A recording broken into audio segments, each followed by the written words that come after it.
For this project, we were tasked with creating Foley sound for a scene in The Nightmare Before Christmas. Foley sound is the art of recreating sound with everyday objects. In this scene, Jack Skeleton is conducting a science experiment. Some of the sounds we needed to replace included footsteps, unloading a bag,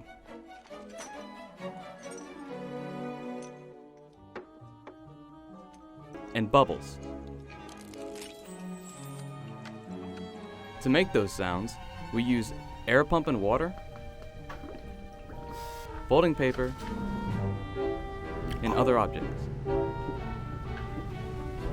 This project was my personal favorite project, but it was also pretty challenging, but that's what made it enjoyable.